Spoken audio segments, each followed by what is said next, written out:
یہ سب زیادہ خالی ہیں، اس نے لاپرواہی سے کہا۔ لیکن جب میں نے غور کیا تو ایک کمرے میں روشنی جل رہی تھی۔ دروازہ آدھا کھلا تھا، روشنی باہر جھانک رہی تھی جیسے کوئی اندر موجود ہو۔ یہ کمرہ کھلا ہوا ہے، یہاں کون رہتا ہے؟ میں نے نادیہ کی طرف توجہ مبذول کروائی۔ وہ کچھ لمحے خاموش رہی، پھر میرے قریب آ کر سرگوشی سے بولی، یہ صلاح الدین انکل کا کمرہ ہے، وہ بیٹے کے ساتھ یہاں رہنے آئے تھے۔ صلاح الدین؟ میں نے حیرت سے دہرایا، جیسے یہ نام اجنبی ہو۔ ہاں، دانیال کے والد، وہی دانیال جو رات تمہیں چھت پر دکھا تھا، نادیہ نے سرسراتی آواز میں کہا۔ کیا؟ میں نے بے اختیار چونک کر نادیہ کو دیکھا۔ ہاں وہی، لیکن وہ شادی پر مدعو نہیں ہے، بلکہ کسی خاص سلسلے میں بابا سے ملنے آئے ہیں۔ کچھ دن کے لیے تو صلاح الدین انکل نہیں تھے، لیکن اب کسی ضروری کام سے باہر جانا پڑا، لیکن دانیال کچھ دن یہیں ٹھہرے گا۔ نادیہ کی بات سن کر مجھے مزید حیرت ہوئی، لیکن کیوں؟ اگر وہ تمہارے بابا کے دوست تھے تو پھر… میں نے بات ادھوری چھوڑی کیونکہ نادیہ کے چہرے پر عجیب سنجیدگی آئی۔ یہ بڑا راز ہے کنزا، تم دانیال سے دور ہی رہنا، اس نے آہستہ سے کہا، جیسے کسی پوشیدہ حقیقت سے پردہ اٹھا رہی ہو۔ کیسا راز؟ میں نے بے قراری سے پوچھا۔ یہ بتانا آسان نہیں، لیکن بس جان لو کہ دانیال عام شخص نہیں، وہ ہمیشہ سب سے الگ رہتا ہے۔ اس کے والد بھی عام انسان نہیں ہیں۔ مطلب؟ میں نے نادیہ کے چہرے کی طرف دیکھا، مزید وضاحت چاہی۔ نادیہ نے گہرا سانس لیا، پھر آسمان کی طرف دیکھتے ہوئے بولی، صلاح الدین انکل میرے بابا کے پرانے دوست ہیں، ان کا میرے بابا کے کاموں میں اہم کردار تھا۔ جو علم میرے بابا کے پاس ہے اور میں کچھ وراثت صلاح الدین انکل کی ہے، جو کام بابا کے لیے مشکل ہوتا وہ آسانی کر لیتے ہیں، ان کے لیے یہ بائیں ہاتھ کا کھیل ہے۔ میں خاموشی سے سنتی رہی۔ نادیہ کا انداز ایسا تھا جیسے کوئی بڑی بات کہنے والی ہو۔ وہ علم کی بڑی طاقت رکھتے ہیں کنزا۔ مجھے لگا جیسے میرے جسم میں سنسنی دوڑ گئی۔ میں نے بے یقینی سے نادیہ کو دیکھا۔ علم؟ مطلب کیا وہ خاص علم رکھتے تھے؟ نادیہ نے معنی خیز انداز میں سر ہلایا۔ ہاں، وہ اب یہاں نہیں ہے، انہیں کسی ضروری کام سے کہیں جانا پڑا، اس لیے وہ دانیال کو چھوڑ گئے تاکہ وہ بابا کی معاملات میں مدد کرے۔ میری نظریں بے اختیار اس کھلے دروازے کی طرف گئیں جس کے پیچھے روشنی جل رہی تھی۔ اس کمرے میں صلاح الدین انکل رہتے تھے۔ دانیال کے والد کوئی عام انسان نہیں تھے، لیکن دانیال؟ میں نے آہستہ سے پوچھا، وہ پہلے یہاں نہیں رہتا تھا؟ نہیں، نادیہ نے سر جھٹکا۔ دانیال ہمیشہ الگ رہا، اس کی شخصیت اتنی اٹریکٹیو ہے، لیکن کسی سے گھلتا ملتا نہیں۔ مجھ سے بھی کبھی بات نہیں کی، ہمیشہ نظر انداز کرتا ہے۔ تم جانتی ہو جو مجھے اگنور کرے مجھے بھی اس میں دلچسپی نہیں ہوتی، لیکن بابا کے لیے وہ اہم ہے۔ بابا کہتے ہیں کہ گھر میں ہمیں کسی چیز کی کمی نہیں، لیکن ایک ایسا شخص ہونا چاہیے جس پر آنکھیں بند کر کے بھروسہ کرو۔ بابا کا اپنا کوئی بیٹا نہیں، اس لیے اکثر انہیں اپنے کام سنبھالنے کے لیے کسی کی ضرورت پڑتی ہے۔ وہ شاید دانیال میں اپنا بیٹا دیکھتے ہیں۔ میں نادیہ کی بات پر غور کرنے لگی۔ تو کیا تم سمجھتی ہو کہ دانیال بھروسے کے قابل ہے؟ نادیہ نے قہقہ لگایا۔ یہ سب بابا کے مسئلے ہیں، مجھے کیا پتا؟ میں نے ایک لمحے کے لیے سوچا کہ نادیہ تو لاپرواہ انداز میں کہہ رہی تھی، مگر اس نے مجھے دانیال سے دور رہنے کی نصیحت کیوں کی؟ کیا وہ واقعی کسی خطرے کی علامت تھا، یا پھر اس کی زندگی میں کچھ اور تھا جسے میں ابھی تک نہیں جان سکی؟ نادیہ نے میرا ہاتھ پکڑ کر بات کا رخ بدل دیا۔ چلو چھوڑو یہ سب، ہم اپنی بات کرتے ہیں۔ تم کل شاپنگ پر کیا پہنو گی؟ ہمیں کل کچھ خریدنا ہے، ہانیہ کی شادی ہے اور ہم سب کو بہترین نظر آنا ہے۔ لیکن میرا دماغ کہیں اور تھا۔ وہ کھلا دروازہ، روشنی، دانیال کی گہری آنکھیں، نادیہ کی نصیحت جو بار بار کانوں میں گونج رہی تھی۔ تم دانیال سے دور رہنا کنزا۔ ہم دونوں کافی دیر باتیں کرتے رہے۔ نادیہ نے میری پسندیدہ چاکلیٹس اور دیگر لوازمات منگوائے۔ بے فکری میں بے تحاشا ہنستی رہی، مزاحیہ باتیں کی۔ ہم دونوں نے رات دیر تک نہ صرف کھانے پینے بلکہ زندگیوں کے بارے میں بھی کھل کر بات کی۔ نادیہ کے لیے یہ عام تھا، لیکن میرے لیے خواب جیسا۔ ایک ایسی دنیا جہاں کسی چیز کی کمی نہیں تھی، آزادی تھی، خوشیوں کو قید نہیں کیا گیا۔ میرا تعلق مڈل کلاس گھرانے سے تھا، وہ بھی ایسا جہاں دن رات دعائیں کی جاتی کہ کسی طرح قید سے نجات ملے۔ زندگی کا دائرہ گھر کی چار دیواری تک تھا، جہاں خواب دیکھنا بھی جرم تھا۔ نادیہ کے محل نما گھر میں سب کچھ چمکدار اور قیمتی تھا۔ قالین نرم اور ملائم، دیواروں پر نفیس آرٹ کے نمونے، اور ہر چیز لگژری کا احساس دلاتی۔ میں ایک پل کے لیے خود کو اجنبی محسوس کرنے لگی۔ یہ سب نادیہ کا تھا، میں تو ایک مہمان تھی جو شاید جلد اپنی حقیقت میں لوٹ جانے والی۔ رات کے آخری پہر نادیہ تو مزے سے نیند کی وادی میں جا چکی، لیکن میری آنکھوں سے نیند دور تھی۔ میں کروٹیں بدلتی رہی، چھت کو دیکھتی، کبھی سوچوں میں گم جاتی۔ تبھی عجیب احساس ہونے لگا جیسے کوئی مجھے گھور رہا ہو۔ میرے دل کی دھڑکن بے اختیار تیز ہوئی۔ کھڑکی کے شیشے پر دھند تھی اور مجھے لگا کہ کوئی سایہ ہے جو خاموشی سے مجھے دیکھ رہا ہے۔ میں نے ہمت جمع کی، آہستہ سے گردن موڑ کر کھڑکی دیکھی، لیکن جیسے ہی میری نظر پڑی وہ سایہ غائب ہو گیا۔ میرا حلق خشک ہو گیا۔ میں نے جلدی سے کمبل اوپر کھینچا اور اپنے دل کو تسلی دینے لگی کہ یہ میرا وہم تھا، لیکن ایک انجانا خوف میرے اندر سرایت کر چکا تھا۔ وہ سایہ کیا تھا؟ اور اگر کچھ نہیں تھا تو مجھے ایسا کیوں محسوس ہو رہا تھا کہ کوئی مسلسل مجھے دیکھ رہا ہے؟ اگلی صبح نادیہ خوشی خوشی تیار ہو رہی تھی۔ وہ بے حد پرجوش تھی کیونکہ ہمیں شاپنگ کے لیے جانا تھا۔ میں بھی تیار ہوئی، لیکن رات کے واقعے نے بے چین کر دیا۔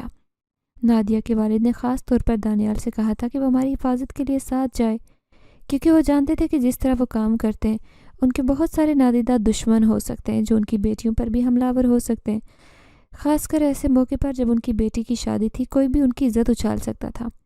میں نے نادیہ کو دیکھا، وہ بالکل بے فکر تھی، جیسے دانیال کے ساتھ جانے میں کوئی خاص بات ہی نہ ہو۔ میں نے بھی سوال نہیں کیا اور خاموشی سے نادیہ اور ہانیہ کے ساتھ گاڑی میں بیٹھ گئی۔ دانیال ڈرائیونگ سیٹ پر تھا اور میں نے ایک بار اس کے چہرے کو غور سے دیکھا۔ اس کی آنکھیں گہری پراسرار تھی، جیسے وہ ہر چیز کو دیکھ کر بھی نہ دیکھ رہا ہو۔ خاموش تھا، بالکل مجسمے کی طرح، لیکن اس کی موجودگی الگ کشش رکھتی، ایسی کشش جو انسان کو بے اختیار کھینچتی ہے، چاہے وہ کتنا دور ہونے کی کوشش کرے۔ ہم بڑے شاپنگ مال میں داخل ہوئے۔ میں نے ارد گرد نظر دوڑائی، جگہ بہت وسیع اور چمکدار تھی۔ ہر طرف مہنگے برانڈز کی دکانیں، قیمتی زیور، چمکتے ہوئے شیشے کی دیواریں جو میرے لیے بالکل نئی تھی۔ میں نے نادیہ اور ہانیہ کو دیکھا جو پہلے ہی اپنی پسند کے کپڑے دیکھنے میں مصروف تھی۔ میں آہستہ سے چلتے دکانوں کے شیشے میں سجے لباس دیکھنے لگی۔ میری نظر ایک سیاہ لباس پر پڑی جو نہایت نفیس اور منفرد تھا۔ میں نے حیرت سے اسے دیکھا، لیکن کوئی فیصلہ کر ہی رہی تھی کہ میرے پیچھے گمبھیر آواز ابھری، یہ سیاہ لباس آپ پر جچے گا، آپ یہی لے لیں۔ میں نے فوراً مڑ کر دیکھا، میرے قدم وہیں رک گئے۔ دانیال میرے پیچھے کھڑا تھا۔ اس کی آواز میں ایک عجیب سا جادو تھا، ایسا جادو جو سیدھا دل پر اثر کرتا۔ کیا؟ میں نے بے اختیار کہا، لیکن میری آواز خود بھی مدھم محسوس ہوئی۔ جیسے ہی پیچھے مڑی، بے ساختہ دانیال کی چوڑی سخت چھاتی سے ٹکرائی۔ میرا دل لمحے کے لیے رک گیا۔ میں نے جھٹکے سے پیچھے ہٹنے کی کوشش کی، لیکن اس کی نظریں مجھ پر رہیں۔ اس کی آنکھیں وہ گہری پراسرار جیسے میرے اندر تک جھانک رہی تھی۔ ہم دونوں ایک دوسرے کے بے حد قریب تھے۔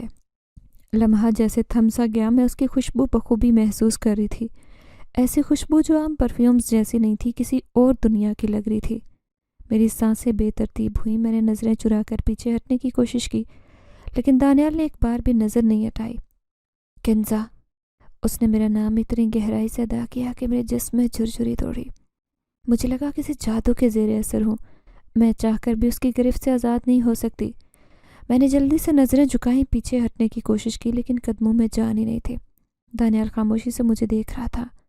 میں نے محسوس کیا کہ اس کی آنکھوں میں کچھ ایسا تھا میں سمجھ نہیں پا رہی تھی۔ جب میں نے اس ڈریس کا پرائس ٹیگ دیکھا تو آنکھیں پھٹ گئیں۔ 2.5 لاکھ! میں نے بے یقینی سے قیمت دیکھی۔ شاید میری نظر دھوکہ کھا رہی تھی، لیکن نہیں، یہ سچ تھا۔ میری سانسیں بے ترتیب ہونے لگی۔ بھلا اتنا مہنگا جوڑا کیسے لے سکتی تھی؟ میرے لیے تو 5,000 کا جوڑا لینا بھی عیاشی سے کم نہیں تھا، یہاں تو بات لاکھوں کی تھی۔ نادیہ اور ہانیہ کے لیے کوئی بڑی بات نہیں تھی۔ وہ خود 40-45,000 کے جوڑے دیکھ رہی تھی، جیسے معمولی خریداری ہو، جیسے یہ قیمت ان کے لیے عام ہو۔ نادیہ نے میری طرف مسکرا کر دیکھا اور کہنے لگی، کنزا، تم بھی ہمارے جیسا کوئی اچھا جوڑا لو جو تمہیں پسند ہے۔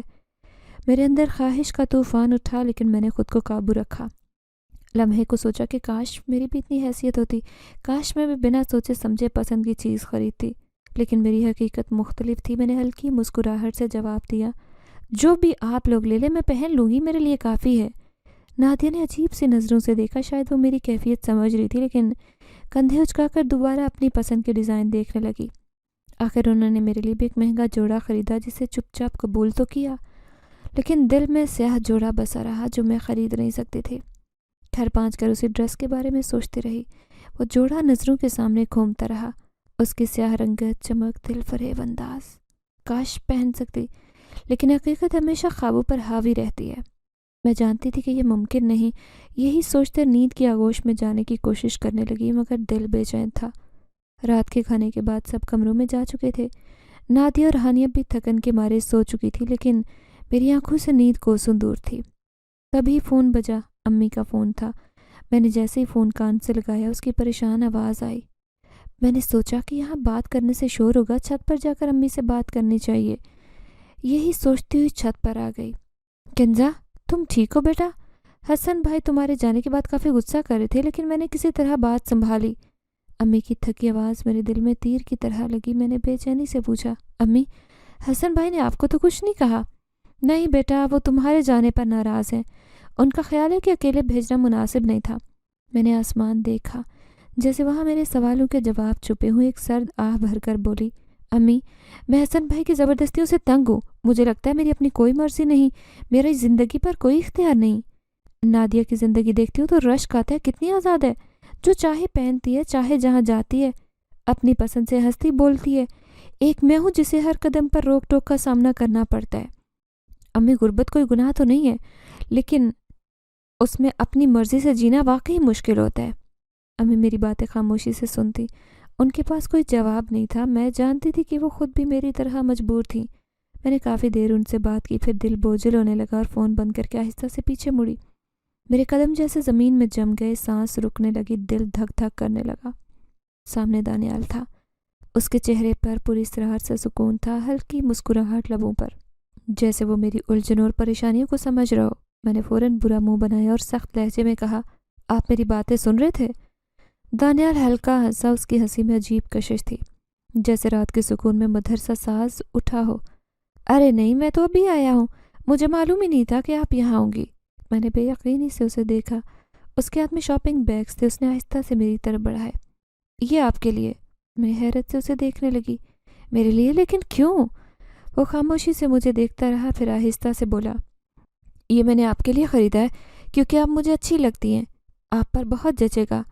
میں نے بے یقینی سے بیگز کی طرف دیکھا۔ میرا دل دھڑکنے لگا۔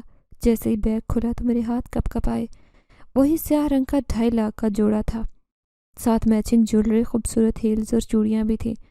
ہر چیز انتہائی خوبصورت، قیمتی اور نفیس، جیسے کسی شہزادی کے لیے خریدی گئی ہو۔ میں نے جلدی سے نظر اٹھا کر دانیال کی طرف دیکھا۔ آپ نے یہ سب کچھ کیوں خریدا ہے؟ میں سب نہیں لے سکتی۔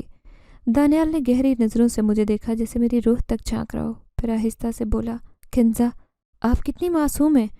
میں نے زندگی میں پہلی مرتبہ ایسی لڑکی دیکھی جو اتنی خوبصورت ہونے کے باوجود خواہشات دل میں دبائے بیٹھی ہے، جو صرف دوسروں کے لیے جینے کا ہنر جانتی ہے، دوسروں کی خوشی میں خوش رہنے کی کوشش کرتی ہے۔ میں عام لڑکا نہیں ہوں جو ہر کسی لڑکی پر مر مٹے، لیکن جب آپ کو پہلی بار دیکھا تو میری دنیا بدل گئی۔ آپ سے محبت کرنے لگا ہوں۔ میرا دل زور سے دھڑکا۔ میں نے سر جھکا کر کہا، محبت؟ کیا مطلب؟ وہ ایک قدم میرے قریب آیا۔ اس کی گہری آنکھوں میں عجیب کشش تھی، جیسے وہ مجھے اپنی دنیا میں کھینچ رہا ہو۔ ہاں کنزا، محبت۔ جب سے آپ کو دیکھا ہے میری سوچوں پر آپ سوار ہیں۔ شاید آپ نہیں جانتی، لیکن میرا آپ سے ملنا محض اتفاق نہیں تھا۔ میری داستان پرانی ہے۔ جب آپ کو میری حقیقت معلوم ہوگی تو آپ حیران رہ جائیں گی کہ مجھ جیسے شخص کو ایک آدم زادی سے محبت کیسے ہو گئی۔ مجھے سمجھ نہیں آیا۔ میرے اندر جیسے طوفان تھا، لیکن میں جانتی تھی کہ جو الفاظ دانیال نے کہے وہ محض الفاظ نہیں، یہ کوئی راز تھا، کوئی پراسرار کہانی جو کھلنی باقی تھی۔ میں دانیال کی محبت کا جواب تو نہیں دے سکی، لیکن ٹھکرا بھی نہیں سکتی تھی، کیونکہ میرے دل میں وہی چنگاری بھڑک اٹھی جو دانیال کے دل میں تھی۔ میں نے سامان وہیں چھوڑا، خاموشی سے نیچے آئی۔ دانیال کی مایوس نظروں کی تپش پشت پر محسوس کر رہی تھی، لیکن پلٹ کر دیکھنا گوارا نہیں کیا۔ میرا دل بے چین تھا۔ بستر پر لیٹ کر آنکھیں بند کی تو سیاہ رنگ کا وہ لباس میری آنکھوں کے سامنے جلملایا۔ دانیال کے الفاظ کانوں میں باز گشت کی طرح گونجے۔ کیا واقعی سے مجھ سے محبت ہو گئی ہے، یا سب محض میرے دل کا دھوکہ؟ اگر وہ سچ کہہ رہا تھا تو کیا مجھے بھی؟ میں نے فوراً اس خیال کو جھٹکا، لیکن دل تھا کہ قابو میں نہیں آ رہا تھا۔ وہ کیسے اتنی آسانی سے کہہ گیا کہ اسے مجھ سے محبت ہو گئی، اور میں تو خود تو اس کے سحر میں گرفتار ہو چکی تھی، مگر زبان پر اقرار کے الفاظ نہیں تھے۔ اگلے دن شادی کی تیاریاں اپنے عروج پر تھی۔ ہر طرف چہل پہل تھی۔ مہندی کی رسومات شروع ہونے والی تھی۔ نادیہ اور ہانیہ خوش تھی۔ ہر کسی کے چہروں پر مسکراہٹیں تھیں، لیکن میرا دل کہیں اور تھا۔ میں نے وہ لباس زیب تن کیا جو نادیہ نے میرے لیے خریدا، مگر دل کے کسی کونے میں وہ سیاہ لباس بسا ہوا تھا جو دانیال میرے لیے لایا۔ نہیں معلوم تھا کہ میری خوشی کے ان چند لمحوں میں زہر کھولنے کے لیے حسن بھائی بھی آ جائیں گے۔ میں مہندی لگوانے بیٹھی تھی کہ اچانک دروازے پر کھڑے حسن بھائی سے نظر پڑی۔ وہ غصے سے بھرا چہرہ لیے داخل ہوئے۔ کمرے میں سب باتوں میں مصروف تھے، کسی نے ان کو کوئی خاص اہمیت نہیں دی، لیکن میں جانتی تھی کہ وہ کیوں آئے ہیں۔ وہ سیدھا میرے قریب آئے۔ میں نے آنکھیں اٹھا کر انہیں دیکھا۔ ان کی نظریں تیز تھی جیسے میری روح تک اترنا چاہتی ہوں۔ کتنے دن یہاں مزید رہنا ہے؟ ان کا لہجہ سخت تھا۔ میں نے دھیرے سے کہا، بھائی کل نکاح ہے، اس کے بعد گھر چلی جاؤں گی۔ کون سے کپڑے پہن رکھے ہیں؟ وہ غصے سے بڑبڑائے۔ ذرا ڈھنگ کے کپڑے پہنو، میں یہ برداشت نہیں کروں گا۔ جالی دار بازو، تمیز ہے کوئی کپڑے پہننے کی؟ میں ان کی بات پر ساکت رہ گئی۔ سب کے سامنے میری تذلیل کرنا مجھے برا لگا، لیکن میرے لبوں پر لرزش آئی۔ میں خاموش رہی۔ کتنی بار کہے، چمک دمک آزاد خیالی ہمارے گھر کی لڑکیوں کو زیب نہیں دیتی، مگر تم پر اثر نہیں ہوتا۔ وہ گرائے۔ میری آنکھیں نمی سے بھرنے لگی۔ مجھے لگا جیسے سب لوگ ہمیں دیکھ رہے ہیں۔ میں نے ایک نظر نادیہ اور ہانیہ کو دیکھا۔ وہ دونوں خاموش تھی، جیسے ان کا کوئی لینا دینا نہ ہو۔ تمہیں شرم آنی چاہیے کنزا، یہاں آ کر باپ بھائی کی عزت پر داغ لگا رہی ہو۔ اوقات یاد رکھو۔ ان کا آخری جملہ میرے دل پر بجلی بن کر گرا۔ یہ سن کر میری آنکھیں آنسوں سے لبریز ہو گئیں۔ میں نے ایک نظر حسن بھائی کی طرف دیکھا۔ ان کے چہرے پر وہی سختی تھی جو ہمیشہ رہتی۔ دل کیا کہ چیخ کر ان سے کہوں کہ میں نے کبھی اوقات سے زیادہ چاہا ہی نہیں، مگر زبان بند رہی۔ سب کے درمیان خود کو مزید ذلیل ہوتا دیکھنے کی ہمت نہیں تھی۔ فوراً نکل کر چھت پر آئی۔ ہوا ٹھنڈی تھی مگر دل جل رہا تھا۔ میں نے دیوار سے ٹیک لگا کر آنکھیں بند کی، خود کو سنبھالنے کی کوشش کی، مگر آنسو کی بغاوت رکنے کا نام نہیں لے رہی تھی۔ کنزا، میں چونک کر پلٹی۔ دانیال سامنے تھا۔ تم یہ سب کیوں برداشت کرتی ہو؟ اس کا لہجہ شدید دکھ سے بھرا تھا۔ کیا تم ان کی کوئی زرخرید غلام ہو؟ میں نے اس کی طرف دیکھا۔ اس کی آنکھوں میں سچائی تھی، خالص محبت۔ وہ میرے لیے پریشان تھا۔ میری ہمت جواب دے گئی۔ کیا کروں دانیال؟ میں نے بے بسی سے کہا۔ یہی میری زندگی، میرا مقدر ہے۔ نہیں، دانیال تیزی سے بولا، تمہارے مقدر کا فیصلہ کوئی دوسرا نہیں کرے گا کنزا۔ تو کیا تم کرو گے؟ میں نے تلخی سے کہا۔ تم ہو کون دانیال؟ کیوں میرے لیے جذباتی ہو رہے ہو؟ تمہارے پاس ایسا کیا ہے کہ تم میرے نصیب بدلو؟ تم نے مجھے اپنا مان کر سب کچھ بتایا ہے نا، تو اب میری باری ہے۔ میں تمہیں حقیقت بتانا چاہتا ہوں۔ کیسی حقیقت؟ میں نے بے یقینی سے پوچھا۔ دانیال نے گہری سانس لی اور آہستہ سے بولا، میں عام انسان نہیں ہوں کنزا، جن زادہ ہوں۔ میرا دل دھڑکنا بھول گیا۔ میں بے یقینی سے اسے دیکھنے لگی۔ کیا؟ میری آواز سرگوشی سے زیادہ نہیں تھی۔ ہاں، میں انسان نہیں ہوں، میری اصل جنات کی دنیا ہے، لیکن میں انسانوں کی طرح سوچتا، ان کی طرح رہتا ہوں۔ تو میں نقصان نہیں پہنچاؤں گا کنزا۔ میں محبت کرتا اور ہمیشہ کرتا رہوں گا۔ میری آنکھوں میں خوف ابھرا۔ میں پیچھے ہٹنے لگی، مگر دانیال نے نرمی سے میرا ہاتھ پکڑا۔ ڈرو مت کنزا، میں ان جنوں سے نہیں ہوں جو نقصان پہنچاتے ہیں۔ جو چاہوں کر سکتا ہوں، جو چاہوں خرید سکتا ہوں۔ میری طاقت بے شمار ہے، مگر تم پر زبردستی نہیں کر سکتا۔ اتنا جان لو کہ میری محبت بن چکی ہو، اس لیے تم پر مزید ظلم برداشت نہیں کروں گا۔ تمہیں آزادی دلواؤں گا، تمہارے خواب حقیقت میں بدلوں گا۔ اس کے الفاظ میرے وجود میں سنسنی کی لہر دوڑا گئے۔ میں نے گھبرا کر ہاتھ کھینچا۔ دانیال، مجھے جانے دو۔ میری آواز لرز رہی تھی۔ اس نے ایک نظر میری طرف دیکھا، پھر دھیرے سے مسکرایا۔ جاؤ، لیکن یاد رکھو تمہیں نقصان نہیں پہنچاؤں گا۔ تمہارا محافظ ہوں، ہمیشہ رہوں گا۔ میرے قدم کانپ رہے تھے۔ میں تیزی سے نیچے آ گئی۔ میرا دل زور سے دھڑکا۔ یہ سب کیا تھا؟ کیا واقعی دانیال؟ میرے سوال کا جواب میرے پاس نہیں تھا، لیکن ایک بات یقینی تھی، میری زندگی ہمیشہ کے لیے بدل چکی تھی۔ ہانیہ کی شادی پر میں نے وہ تمام چیزیں پہنی جو دانیال تحفے میں لایا۔ شادی گزرنے کے بعد اپنے گھر واپس آ گئے ہم، لیکن میں اپنا دل دانیال کے پاس چھوڑ آئی اور اس سے کہا تھا کہ اگر وہ مجھے یہاں سے لے جانا چاہتا ہے تو عزت سے نکاح کر کے رخصت کر کے لے جائے، نہ چوری چھپے بگا کر۔ دانیال نے عزت سے میرے والدین سے رشتہ مانگا۔ ہم دونوں کی منگنی طے ہوئی۔ کیونکہ دانیال بظاہر ایک امیر کبیر گھرانے سے تعلق رکھتا تھا، میرے والدین کو رشتے پر اعتراض نہیں تھا۔ میرا بھائی بھی جلدی شادی کے حق میں ہو گیا۔ یوں دانیال سے شادی کے بعد مجھے خوبصورت زندگی نصیب ہوئی۔ ہم دونوں ہنسی خوشی زندگی بسر کرنے لگے۔ یہاں پر مجھے کسی چیز کی کمی نہیں تھی۔ میں نے صحیح وقت پر دانیال کی محبت کو قبول کر کے اپنی زندگی بدل دی۔